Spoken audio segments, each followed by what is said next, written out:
Bien, pues buenos días, buenas tardes en otros lugares del mundo y gracias por aceptar la invitación de Cuadernos de Pedagogía en el marco de este número especial que hemos hecho sobre la vuelta al cole, que en España se producirá dentro de pocas casi horas y que en muchos lugares de América Latina todavía se está viviendo con incertidumbre. Así que te agradecemos la oportunidad de tener una conversación sobre la situación y sobre todo lo que se está gestando en este momento de futuro, con la nueva ley a las puertas, con el nuevo curso a las puertas y con muchos desafíos nuevos, ¿no?, que se están dibujando también para esa educación de futuro, de la que tanto hablábamos y que de repente ha llegado ya, ¿no? Gracias a vosotros por esta oportunidad, así que nada, encantado de charlar de lo que queráis. ¿Qué hace que un profe acabe de secretario de Estado? Bueno, no sé, supongo que es también una trayectoria personal larga. A mí me ha interesado siempre mucho el mundo de la educación en directo y efectivamente yo empecé siendo profesor de EGB, di clase a alumnos de la primera promoción que hubo de octavo de EGB, los primeros alumnos que en España llegaban a octavo de EGB en el curso 74-75.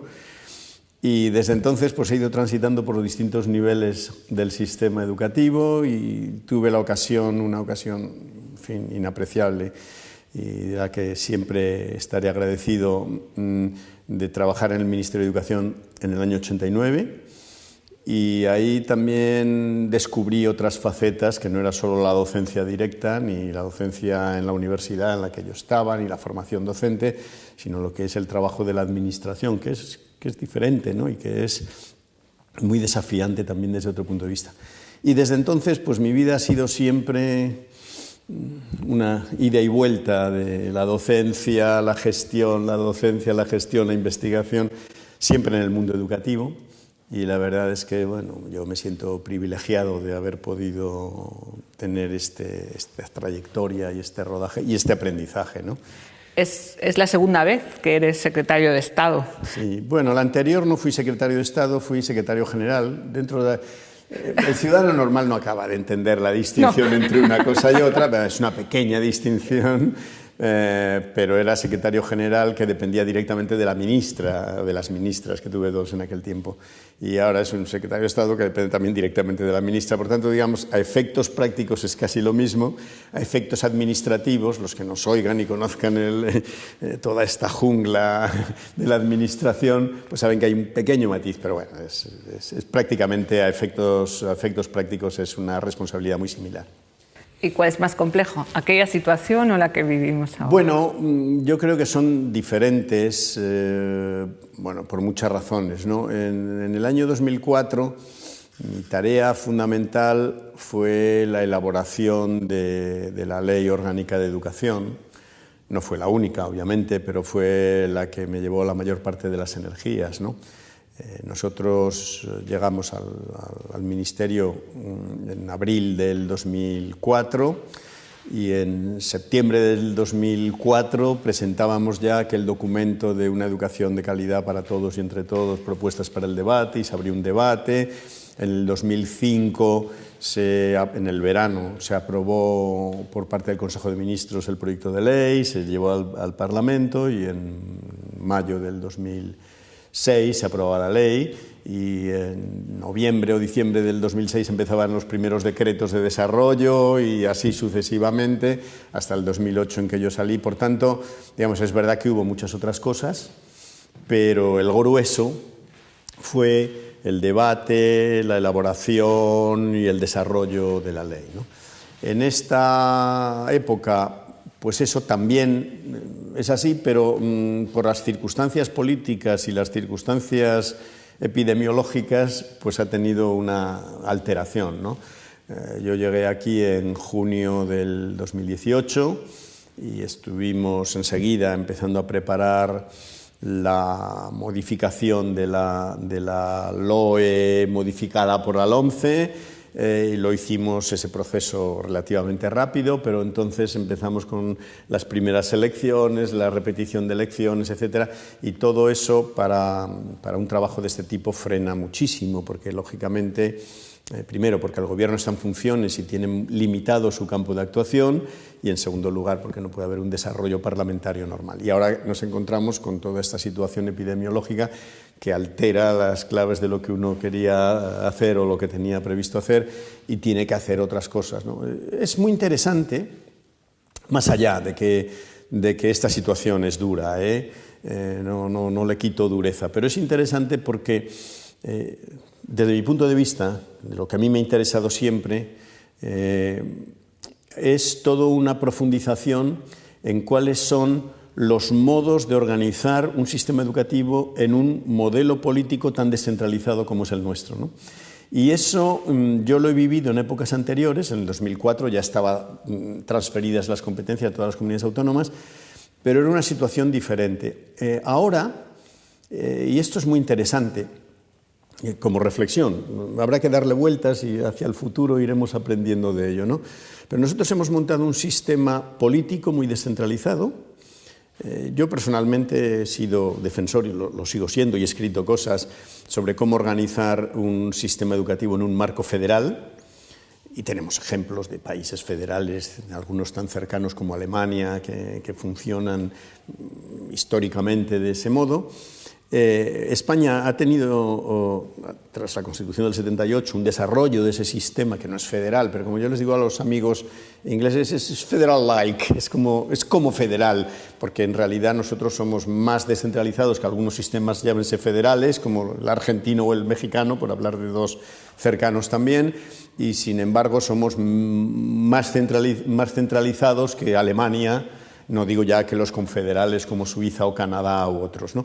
Entonces, nosotros hemos estado muy acostumbrados a un sistema en el cual las comunidades tienen su campo de competencias, etcétera, pero cuando surge un conflicto así, una situación inesperada, pues te planteas de qué modos tenemos de gestionar esa situación. Socialmente hay una demanda de que no hagamos cosas incoherentes, porque unos hagan una cosa y otras hagan otras. Y eso genera un doble debate y una doble reflexión. Una es, ¿hasta dónde el hecho de que sean diferentes es un caos, como algunos dicen? Yo personalmente no lo creo. Pero por otro lado, ¿hasta qué punto hay cosas que no deberían ser tan diferentes en un contexto como este? Y encontrar ese punto medio no es nada sencillo.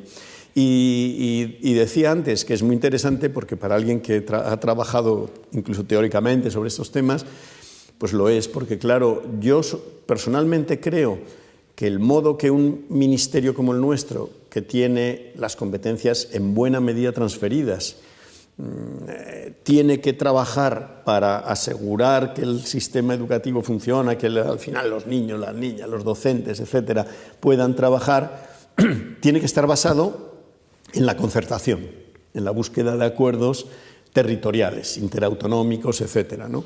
Pero eso tiene sus propios canales, sus propios ritmos, y eso no siempre es sencillo, ¿no? Y menos en una circunstancia como esta que te genera ansiedad, desvalimiento, etcétera, y hace que se incrementen, por ejemplo, las demandas de lo que se ha dado en llamar el mando único, ¿no?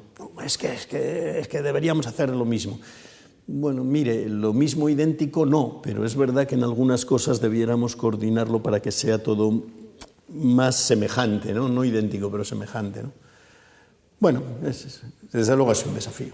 Quizá porque hay mucho nerviosismo en este momento, nos quedan pocos días para empezar el curso. Sí.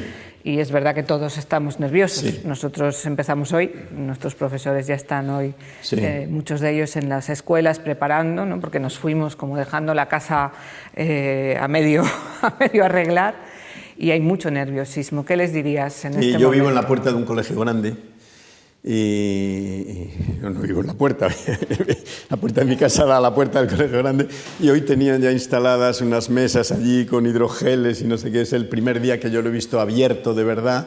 La semana pasada todavía había actividad, pero no era tanto, pero ahora ya está abierto y es así, ¿no? Yo creo que es normal que haya nervios, es normal.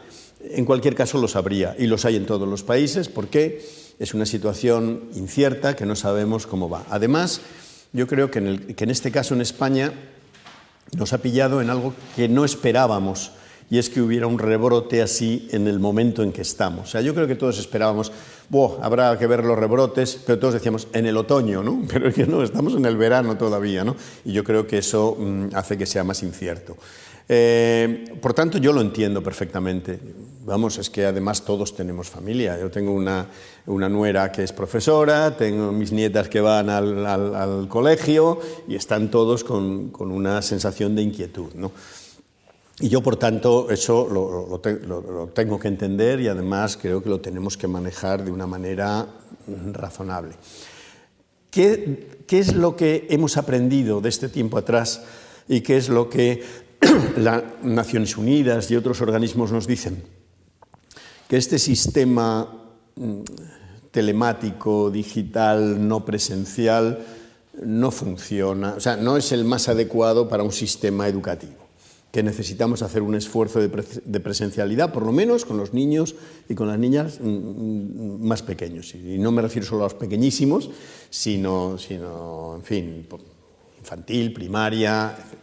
Entonces, ese esfuerzo tenemos que hacerlo, porque si no, estas generaciones van a tener unos hándicap que se van a notar. Porque no es lo mismo. Yo tengo entre mis nietas hay una que ha hecho primero de primaria. Y está en todo el proceso de lectura y escritura. Es una niña lista. En fin. Y sin embargo, le está costando más que le costó a su hermana mayor, porque el contexto es distinto, porque emocionalmente lo viven de otra manera, porque los apoyos que tienen no son idénticos, etc.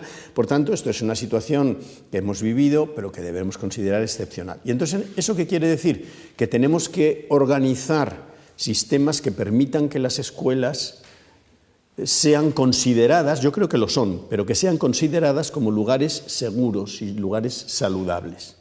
Teniendo en cuenta que en una pandemia como esta, la seguridad total no existe. O sea que por más que nos empeñemos, no hay una seguridad total. Yo tengo algún caso cercano de personas que se han infectado y no saben cómo.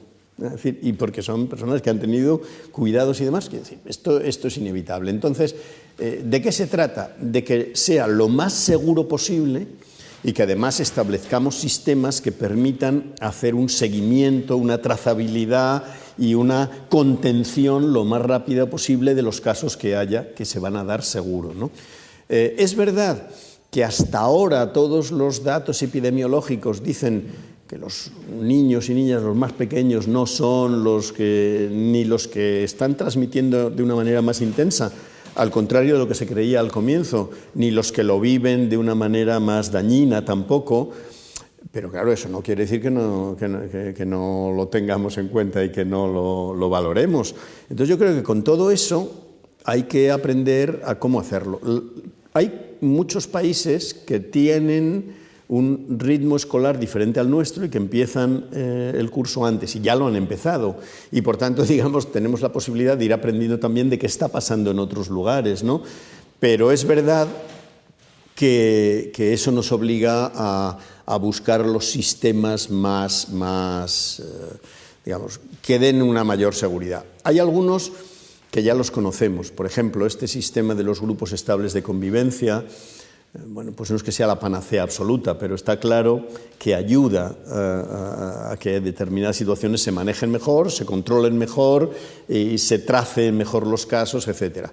Es verdad que ahora mismo se ha puesto de manifiesto la transmisión a través de los aerosoles, por el aire, como dice la gente, y entonces que todas las medidas de ventilación y demás hay que reforzarlas, o el máximo de actividades posibles al aire libre, con los grupos, digamos, en las condiciones de mayor aireación y ventilación posibles.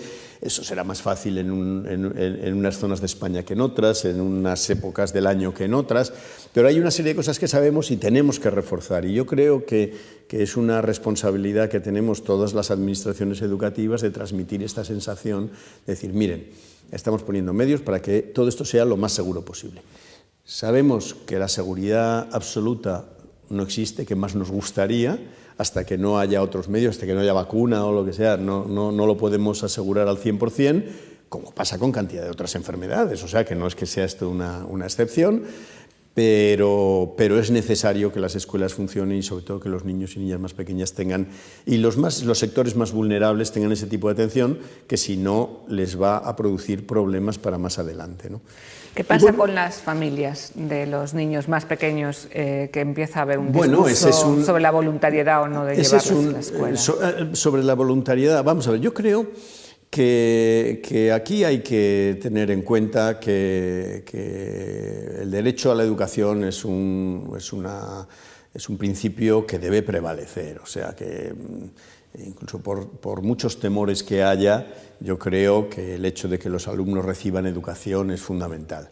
Y el hecho de que los alumnos reciban una formación a distancia, telemática, etcétera, es un sustituto, pero no es lo ideal. Entonces yo creo que eso debe considerarse como una situación excepcional, que a lo mejor nos encontramos casos en que, oye, pues, o en un centro determinado, en una clase, o unos niños o unos docentes en una situación de cuarentena, de tal, va a haber que aplicarlo, pero no como modo general. Yo creo que ese es un mensaje que hay que transmitir a las familias y decirles, miren, vamos a asegurar esas condiciones, pero vamos también a tomar un cierto riesgo en esto, porque lo contrario es peor, ¿no?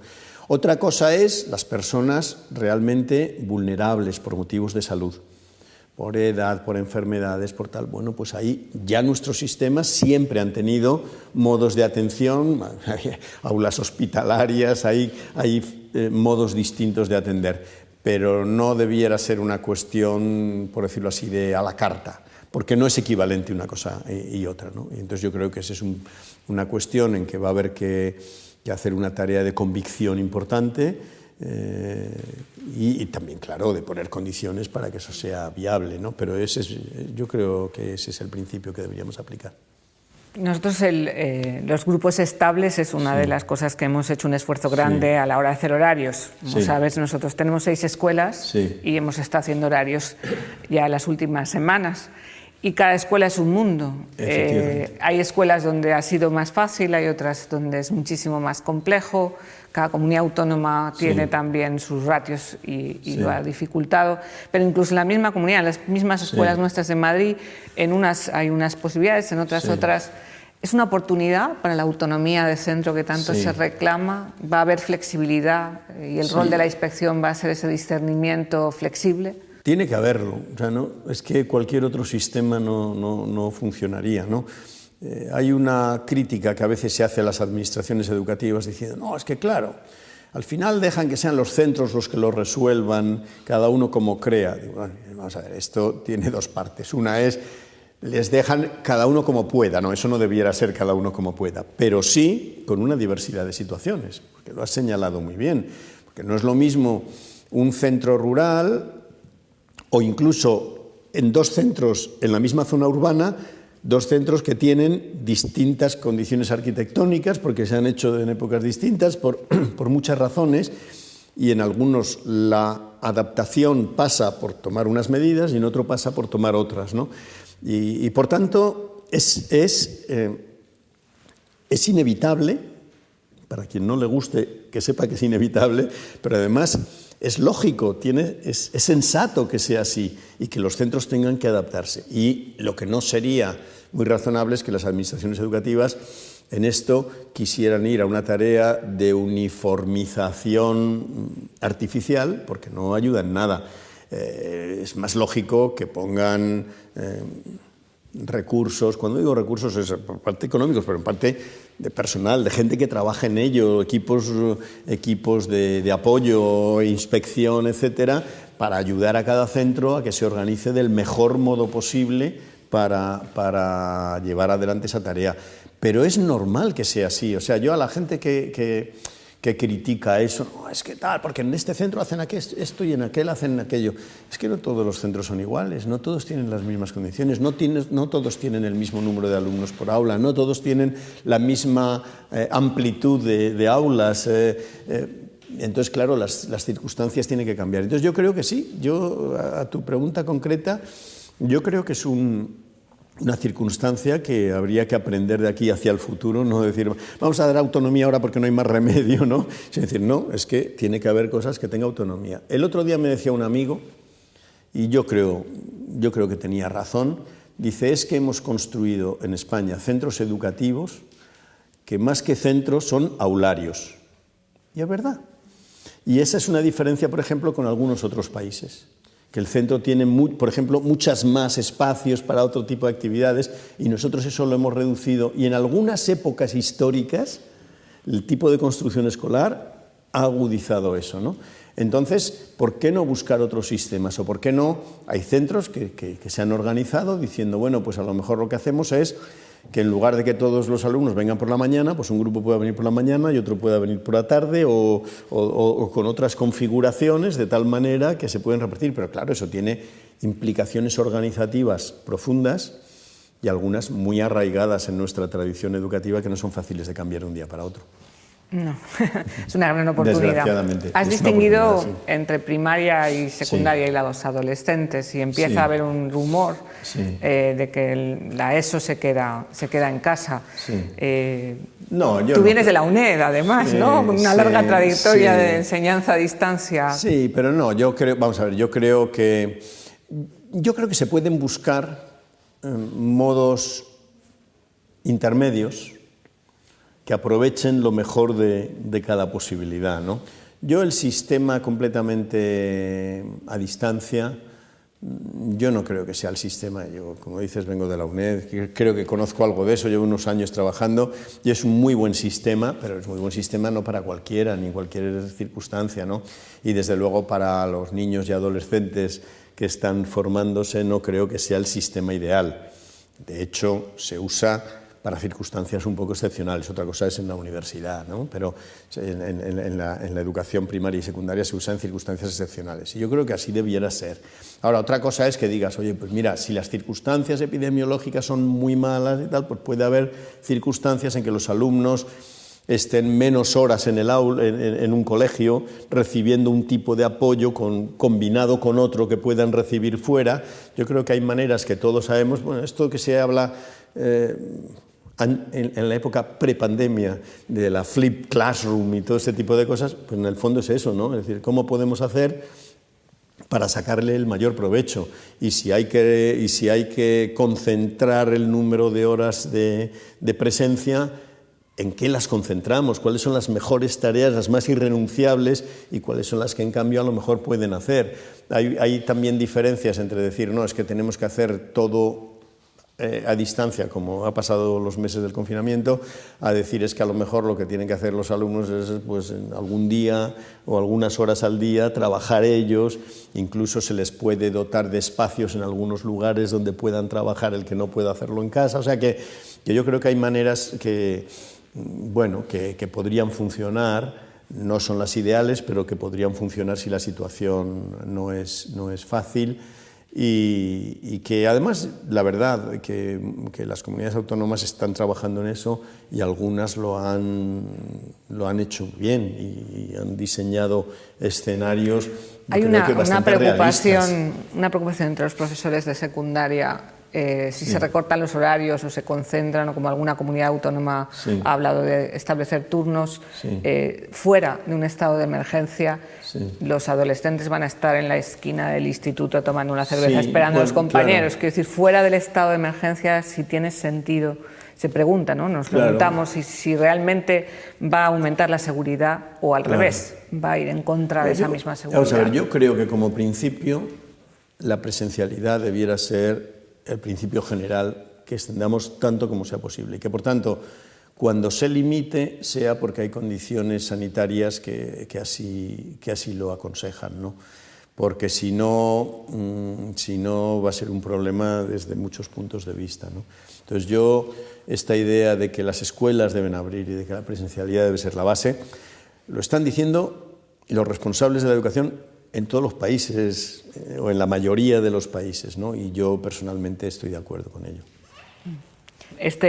Toda esta situación, ¿no? Pilló al Ministerio en la elaboración de una nueva ley de educación, ¿no? ¿cómo está la ley? ¿Está parada? ¿Está en movimiento? La ley, vamos a ver, la ley se remitió al Congreso de los Diputados en el mes de febrero, antes de empezar todo este proceso, y por tanto ya salió de la esfera del Ministerio y del Gobierno y entró en la esfera parlamentaria, ¿no? Pero claro, inmediatamente llegó la restricción de presencia, el confinamiento, etcétera, y entonces eso ha afectado directamente. Porque claro, una cosa es que el Parlamento debata decretos ley puntuales y más los ligados con el estado de alarma o cosas que tengan mucha relación, y otra cosa son leyes ya de un poco más de envergadura. Entonces el Parlamento, la opción que tomó es que ese tipo de normas de mayor envergadura pues no las paraba, por decirlo así, totalmente, pero no les daba la misma velocidad, la ordinaria, no digo otra, no les daba el trámite ordinario, ¿no? Porque se entiende que con un Parlamento que no se reúne todo presencialmente, comisiones que son más complicadas de reunirse, etcétera, pues que es más complejo gestionarlo. Y entonces, al igual que con otras leyes, porque no es esta la única que se ha visto afectada, porque la de protección de la infancia, o sea, hay otras muy importantes y que este gobierno les ha dado mucha importancia, y además algunas sobre las que hay un gran acuerdo y demás, pero que se han ido dilatando los plazos. Entonces, lo que ocurrió con la ley de educación es que se realizó, eso sí, el debate de las enmiendas a la totalidad. Se prolongó el plazo de presentación de las enmiendas a la totalidad, pero se cerró y se hizo, pero en cambio se ha ido dilatando el plazo de presentación de enmiendas parciales. Y eso quiere decir que hasta que no se cierre ese plazo, pues no empezará el debate de la ley, ¿no? En principio, el plazo de presentación de enmiendas formales se ha ido dilatando. Bueno, el procedimiento parlamentario es que cada semana la mesa decide si se amplía o no, lo ha ido ampliando. Yo creo que no hay ninguna ley de educación, y no sé si de otras cosas, que haya tenido un plazo tan largo todavía abierto de presentación de enmiendas, y de momento la fecha límite es el 2 de septiembre. La mesa se reunirá, no sé, supongo que la semana que viene, o esta, no sé en qué momento es cuando toman las decisiones, y decidirán si se cierra, si todavía se prolonga algo más o no. En fin, desde el punto de vista de la ley, no tiene mucho sentido seguirlo prolongando indefinidamente. Sería más interesante entrar a debatirlo, porque yo creo que lo que estamos es en ver qué posibilidades de acuerdos hay, y eso, hasta que no estén las enmiendas sobre la mesa y no haya reunión de los órganos correspondientes, el primero es la Comisión de Educación del Congreso, pues no se sabrá qué posibilidades reales hay de acuerdo. Los distintos grupos parlamentarios, pues a mí me consta, claro, lógicamente, que están trabajando sobre enmiendas parciales, que muchos de ellos las tienen prácticamente listas, pero están esperando a presentar tal, y en ese momento será cuando el proceso de negociación parlamentaria pues se ponga en marcha, ¿no? Así que esa es la situación, porque hubo una campaña diciendo, no, porque claro, el gobierno quiere discutir la ley en la oscuridad y tal. No, precisamente primero no es el gobierno, es el Parlamento el que decide, y es la mesa del Parlamento la que decide, pero precisamente yo creo que ha sido al contrario, que ha ido prolongándolo para que no se pudiera debatir la ley sin un funcionamiento ordinario del Congreso. Yo creo que todo el mundo pensaba que ahora en septiembre iba a haber un funcionamiento ordinario del Congreso. Vamos a ver qué es lo que pasa ahora y qué decisiones hay, ¿no? Muchos se preguntan, una ley que se cocinó previo a la pandemia, ¿realmente va a poder recoger los grandes desafíos que yo creo que hemos todos vivido, ¿no?, en estos meses? Y que, bueno, pues quizá desde el currículum que todos hemos tenido que sufrir, la necesidad de ir a lo esencial, de hacer currículums mucho más breves, de priorizar otro tipo de contenidos, todo el tema de la digitalización, pero también de la estructura organizativa de los centros, la función directiva, no sé. La pandemia nos ha hecho vivir nuevos problemas. ¿Va la ley a recogerlos? Yo creo que sí. Vamos a ver, yo creo que hay una concepción. En España tenemos una concepción de que las leyes son no sé cómo decir, panaceas que rigen todo. Y en un Estado descentralizado como el nuestro, una ley es una ley orgánica de ese tipo, es una ley básica que señala los aspectos esenciales. Por ejemplo, con una misma ley, con la LOE, se podía hacer un currículum más detallado, más prescriptivo o menos. Y eso pasó con la LOMCE y va a pasar ahora. O sea, la ley, por más que se quiera, no va a llegar a detallar cómo debe ser el currículo, porque eso es una tarea de desarrollo posterior. ¿Qué decir de la organización de los centros, donde una ley orgánica de un Estado descentralizado no da más que unas pautas generales y luego es cada comunidad autónoma la que tiene un desarrollo, etcétera? La ley sí establece, por ejemplo, pues, el margen de autonomía de los centros educativos. Eso está claro que sí. O, por ejemplo, lo que hablábamos del currículo, el marco general. Pero como el proceso de enmiendas parciales no se ha cerrado, hay posibilidad de que en esos aspectos se flexibilicen algunas cosas o se incluyan cosas que se consideran que deben ser, porque será en el proceso posterior de desarrollo en el que haya que concretarlo, pero no por este caso especial, porque es el caso de nuestras leyes orgánicas que afectan aspectos con unas transferencias amplias de competencias, como es el caso de la educación. Por tanto, a mí eso no me preocupa especialmente, de verdad, porque además algunos de los principios de la ley iban en esa misma dirección. Por ejemplo, intentar sentar las bases para un currículum que sea más basado en el desarrollo de competencias, que tenga más en cuenta la evolución de los alumnos a lo largo de su trayectoria, que no considere la repetición como un instrumento habitual de gestión del sistema educativo, sino como algo que se debe producir cuando se produzca, pero no en las dimensiones que en España se da, que todos estamos ya de acuerdo en que es excesivo.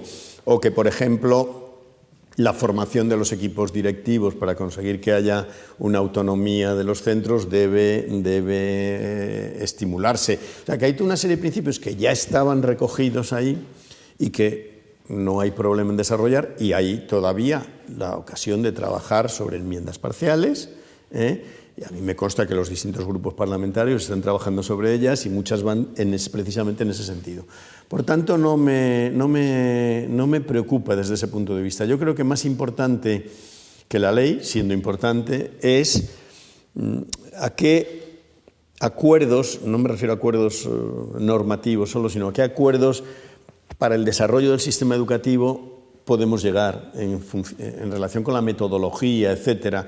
Como decía Julio Carabaña, en alguna conversación con él hace tiempo, decía, no, es que Alejandro, dice, es que la ley no se puede legislar la pedagogía, no se puede legislar la metodología, hay que dejar que sean los equipos.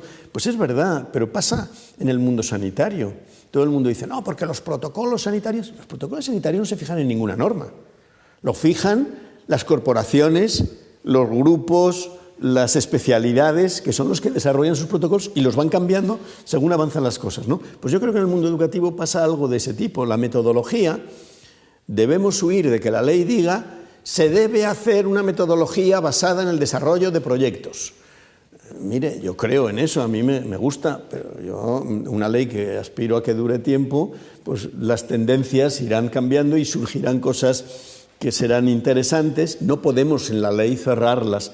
¿Qué debemos decir? Pues las metodologías deben estar abiertas al principio de actividad, a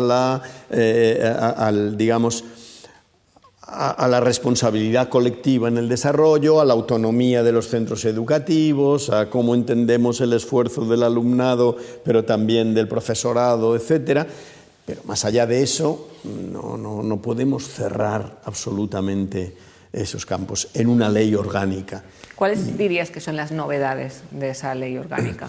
Bueno, yo creo que hay una novedad importante en relación con la concepción del currículo y todo lo que de ahí deriva, porque cuando digo el currículo es evaluación, etcétera, que son temas que se han visto puestos sobre la mesa en la época de confinamiento. Algunos de los debates que hemos tenido con comunidades autónomas, pero también sociales, sobre el cierre del curso 19-20, la repetición o no repetición, etcétera, que a veces se han hecho interpretaciones excesivamente superficiales y triviales. Sí, el aprobado general, el no sé qué. No, mire, no es eso, es qué es lo que realmente valoramos. Y cuando no es posible hacer un desarrollo de un montón de contenidos que ya los profesores en otras condiciones normales sufren para hacerlo, cómo nos concentramos en lo esencial, lo mencionabas antes, etcétera. Bueno, eso yo creo que es una de las novedades fundamentales, que venía ya impulsada de atrás y que esto le va a dar un mayor impulso, ¿no? Yo creo que ese es un campo muy importante. Y luego, todo lo que se refiere, no es propiamente concepción del currículo, pero es derivado de ello, digamos, pues todo lo que introduce de apertura metodológica, organizativa, etcétera, que no es tanto lo que diga, porque la ley en eso no puede llegar a mucho grado, sino es las cosas que rompe y que deja abiertas hacia el futuro, ¿no? Por ejemplo, es currículum y es organización, la posibilidad de organizar la enseñanza por ámbitos. Esto es una cosa que no se hace de un día para otro, ni se hace por ley. Mañana todos los docentes, no, mire, porque es que también es una cuestión de prácticas, de formación, pero la ley en esto, el proyecto, lo deja más abierto, lo abre, de tal manera que se puedan ir dando pasos en esa dirección. Y ya hay iniciativas que se están desarrollando. Bueno, pues las facilitamos. Estamos facilitando los procesos de innovación. Y yo creo que eso es necesario en nuestro sistema. Luego hay que tener en cuenta que hay muchas cosas que esta ley no toca, porque están en la ley anterior, o sea, en la LOE modificada por la LOMCE, que simplemente se van a quedar iguales, ¿no? Y entonces quiere decir que hay muchísimas cosas que van a ser igual que eran, ¿no? Pero en las que tiene de novedad son estas que abre en ese sentido, ¿no? ¿Qué necesitaría esa ley orgánica para durar varias legislaturas? Bueno, pues yo creo que fundamentalmente lo que necesitaría es un grado suficiente de aceptación, de acuerdo, ¿no? Aquí en España hemos hablado mucho sobre el pacto educativo y yo, gustándome mucho la idea, no soy muy optimista de que eso... Porque cuando se habla de pacto educativo muchas veces se habla reduciéndolo a lo que podríamos llamar un pacto político, un pacto parlamentario, y sin embargo yo creo que hay un problema de base que es si estamos en condiciones de hacer un pacto social, y cuando digo pacto social es si socialmente estamos de acuerdo en cuáles son los objetivos de la educación, ¿no? Y yo creo que ahí hay algunas cosas en que estamos todos de acuerdo, pero hay otras donde empieza a haber divergencias. En cuanto empezamos a descender, empiezan las divergencias, ¿no? Entonces, yo creo que a veces esas divergencias se agudizan enormemente, entran en el debate público y en el debate político y lo hace más difícil, pero no creo que socialmente haya acuerdo general sobre qué significa la educación y cómo desarrollarla. Y no me refiero solo al aspecto de la concertada o no, la enseñanza de la religión o no, donde es evidente que están en ese contexto, sino, por ejemplo, a esto que hablábamos del currículo, o a la repetición, o a los modos de organización en el aula, o a otras cosas. Y yo creo que ahí se han producido avances. O sea, yo creo que, por ejemplo, en materia de currículo hay mucho más grado de acuerdo de lo que había antes, pero todavía no del todo. Si una ley consigue una aceptación suficientemente amplia, aunque no sea lo que les encantaría a todos, pues tiene más posibilidades de durar. Si no, pues es más difícil, ¿no? Pero yo creo que la experiencia también histórica nos dice que las leyes que son en ese sentido muy intrusivas generan luego muchos problemas. Yo creo que lo hemos vivido con la LOMCE, ¿no? O sea, yo creo que el Partido Popular, que tenía perfectamente legitimidad a poder introducir cambios en las leyes cuando está gobernando, eso en un sistema democrático es así. Yo creo que en el caso de la educación quiso hacer una serie de cambios que no tenían un consenso, no ya un pacto ni nada, sino y generó muchísimas resistencias y muchísimas reacciones, y eso dificulta el problema. Si hubiesen mantenido la LOE introduciendo cambios, pero que no hubieran buscado una confrontación tan grande, yo creo que habría más posibilidades de tener un proceso continuado con una legislación básica más sostenible. Yo creía que íbamos a llegar a eso, y de hecho la LOE es una ley que ya no era la ley de todos, o sea, no llegaba, no todos estaban, todo el mundo tenía cosas que, bueno, era casi, con perdón, casi como un mal menor, ¿no? Pero todo el mundo se sentía reconocido que, bueno, es aceptable. Cuando se produce una ruptura tan grande, entonces ya vuelve todo a entrar en conflicto y se hace más complicado, ¿no? A mí me gustaría que pudiésemos llegar a una serie de acuerdos donde todo el mundo sienta que tiene posibilidades de actuación, y entonces, si eso se vive así, habría más posibilidades de mantenimiento, ¿no? Tú has nombrado uno de los temas que ha despertado más contestación, que es el tema de la concertada, sí, y de la entidad que tiene la concertada, sí, dentro de la educación pública. Y sin embargo, la LOMLOE no toca prácticamente ese asunto. O sea, es verdad que se ha generado mucho ruido, pero no toca mucho. Hay que tener en cuenta que el sistema de la concertada está regulado en una ley, que es la Ley Orgánica del Derecho a la Educación, la LODE, que sigue vigente, y que, por tanto, el núcleo fundamental de regulación de la concertada está en esa ley, que luego hay cosas que estaban en la LOE que no se han modificado, que hay cosas que estaban en la LOMCE que no se han modificado, y hay algunas que sí se han modificado. Entonces, ha generado mucho revuelo, pues todo el debate, por ejemplo, sobre la demanda social o no, pero, en fin, yo digo, esto hay que acotarlo en lo que es, porque, por ejemplo, el principio de libertad de elección de las familias está recogido en las leyes y sigue vigente y no se modifica y no se propone su modificación. Entonces, cuando dicen, no, es que esta ley no habla del principio de libertad de elección, no, porque no es una ley total que cubra todo. Y eso ya está regulado, está ahí. Por tanto, el sistema de la enseñanza concertada no tiene ninguna modificación de fondo en esto. Ahora, hay algunas cosas que sí, por ejemplo, ¿el qué? Bueno, pues hay todo un debate social que en algunos lugares, como en Cataluña, ha tenido una presencia muy grande, que es el de la segregación o no en los centros educativos. Segregación se puede entender de muchas maneras, ¿no? Pero por lo menos en el sentido de que no todos tienen las mismas oportunidades reales de ir a un centro u otro, sino que hay unos procesos de acomodación de alumnado de una manera u otra que al final conduce a centros que no tienen las mismas posibilidades. No digo que sean idénticos, ¿no? Eso pasa entre la pública y la concertada, pero pasa también dentro de la pública y dentro de la concertada. Entonces, por ejemplo, que pongamos un cierto énfasis en decir que tenemos que buscar sistemas que dificulten esa segregación, no que dificulten la libertad de elección, sino la segregación que se pueda producir, la creación de escuelas guetos, etcétera, a mí me parece que es normal y eso no contradice el régimen de conciertos. Lo que pasa es que, bueno, son acomodos que a veces pues generan otro ruido. Pero yo, por ejemplo, no diría que la LOMLOE es una ley que viene a modificar, ya lo he dicho, las bases de la concertada.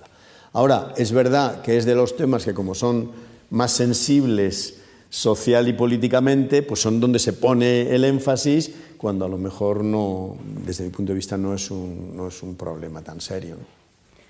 Bien, la ministra se ha referido varias veces a la inclusión de una área para educación en valores. Sí. Creo que la pandemia también nos ha dado una gran ocasión para descubrir lo importante que es otro tipo de enseñanzas, otro tipo de aprendizajes, mejor dicho, dentro de las escuelas, entre los cuales está toda la educación ética de los ciudadanos.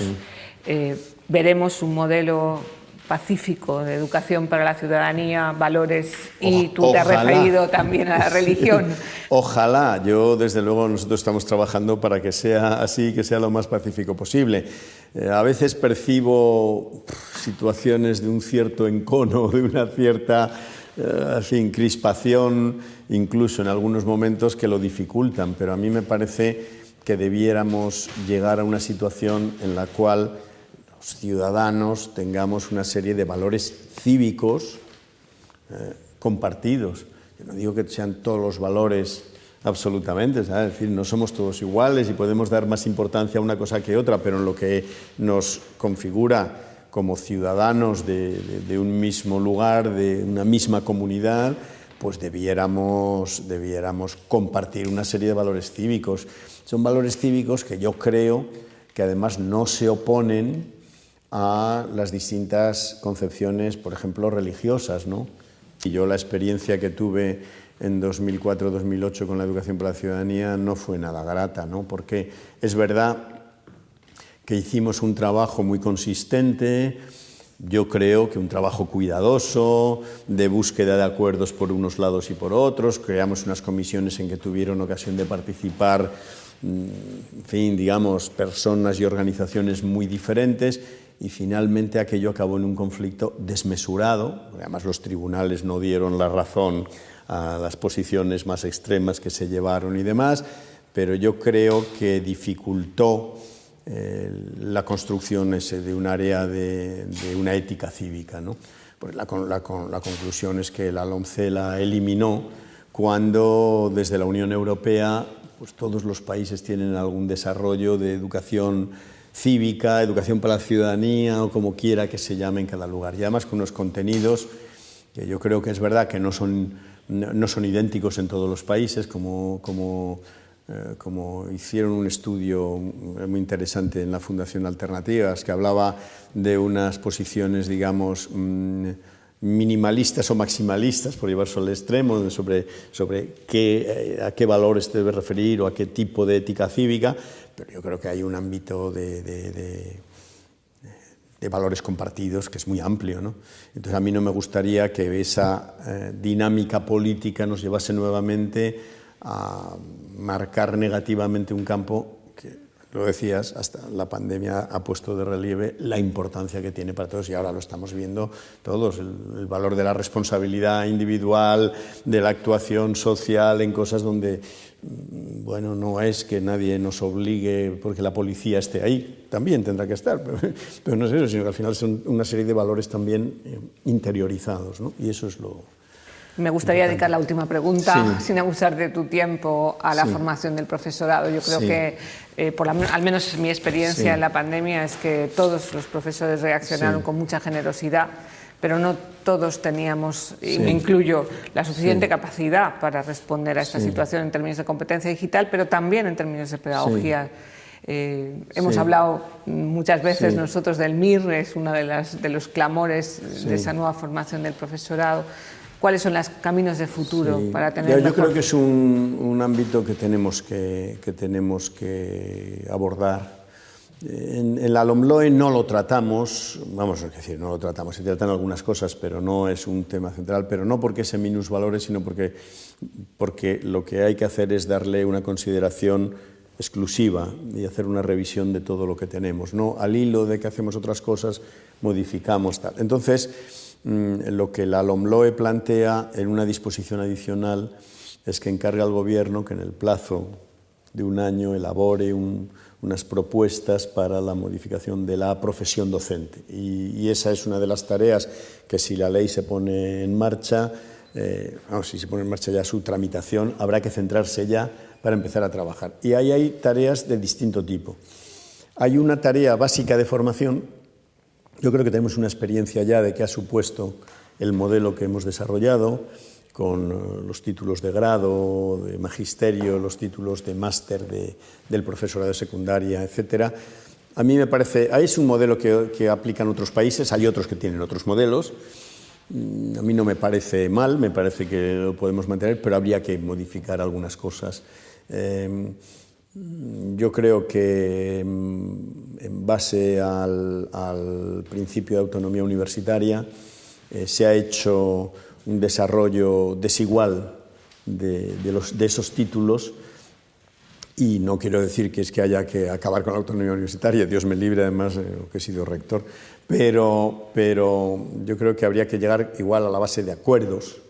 Estamos trabajando con la conferencia de decanos de las facultades de educación para llegar a ciertos acuerdos sobre cómo qué cosas incluir, que las normas no llegan a tal grado de precisión y sin embargo muchos profesores nos dicen que no están preparados para la educación inclusiva o para las nuevas metodologías o la digitalización, pues habrá que incluirlo en los programas. Si no hay una norma que lo haga, lleguemos por la vía de los acuerdos a que eso se deba incluir. ¿Cuál es el papel de la práctica? Y luego, digamos, todo eso en la parte de formación, que es algo que hay que revisar. Yo no creo que sea un cambio de modelo drástico, pero sí de afinar muchas cosas que ya sabemos cómo están funcionando. Pero en otras cosas sí hay que ir a cambios que no hemos trabajado tanto. La introducción a la profesión docente, el acceso a la profesión docente, que no solo es oposiciones sí o no, sino todo esto que hemos hablado, del MIR o no. Ahí hay muchos temas que se pueden hablar sobre cómo organizarlo, pero es un proceso de inducción, en última instancia, y luego incluso cuál es el proceso de desarrollo profesional, ¿no? Y qué significa. Y ahí hay distintas posibilidades que se pueden barajar. Hay quien dice, bueno, establezcamos incentivos en forma de grados en la carrera, o establezcamos sistemas de evaluación, o establezcamos unos ligados con otros. Bueno, yo creo que ahí hay ideas que algunos países han desarrollado y que pueden ser de interés. Lo que creo es que no bastaría con modificar nuevamente la formación inicial si dejamos de lado esa otra fase, ¿no? Y entonces a mí me gustaría que en la medida en que la LOMLOE se vaya tramitando podamos efectivamente cumplir ese compromiso que la ley, si nadie lo objeta y no se elimina, tomaría el Gobierno, que es elaborar ese proceso y vamos a ver cómo se hace, ¿no? Yo creo que es una de las tareas fundamentales. La OCDE, en estudios que ha hecho, dice en sistemas educativos desarrollados, como es el nuestro, la profesión docente es uno de los elementos clave, ¿no? El currículo también, pero la profesión docente lo es. Y yo creo que eso es fundamental. Tenemos en España 500.000, más o menos, de docentes en la escuela pública y unos 200.000 en la escuela concertada y privada. Caray, es toda una fuerza laboral y profesional muy importante. Los cambios no se consiguen de un día para otro, pero si no se van haciendo, pues se dilatan mucho más en el tiempo, ¿no? Así que esa es una de las grandes tareas que habrá que hacer inmediatamente después de la ley. Una palabra breve para equipos directivos y profes que empiezan hoy. Bueno, yo para los equipos directivos en este momento lo que les diría es que les agradecemos mucho el trabajo que hacen, que tengan en este momento mucho ánimo, porque la tarea no es sencilla. A todos nos está tocando cosas que no esperábamos, pero a ellos desde luego les está tocando. Los equipos directivos son piezas clave, no es porque decirlo por halagarles, son piezas clave, porque si queremos en la autonomía eso tiene que funcionar. Necesitamos reforzar su papel y que ellos se sientan amparados, ¿no? Y a los profes nuevos, los profes que se incorporan, yo les diría que se incorporan a una profesión muy bonita. ¿Qué voy a decir? Este va a ser mi 46º año de profesión. Es una profesión muy bonita, que cambia mucho, que ahora se le abren unas perspectivas muy interesantes y muy nuevas en circunstancias difíciles, que lo vivan como un desafío, que lo vivan como algo en lo que pueden realmente hacer un desarrollo profesional importante y sobre todo que estén abiertos a todas las novedades que ya se están presentando y las que se nos van a presentar, porque no cabe duda que la educación como resultado de todo esto va a tener más cambios. Es una época interesante para vivirlo con un espíritu abierto y con ganas. Las circunstancias no son las más fáciles, pero son las que tenemos, ya eso, así hay que reaccionar. Bien, pues muchísimas gracias, Alejandro, gracias. Por tu tiempo, y muchísimas gracias también con ese voto de confianza, porque tampoco son tiempos fáciles para los que tenéis una responsabilidad de ayudarnos a educar. Gracias. Muy bien, gracias.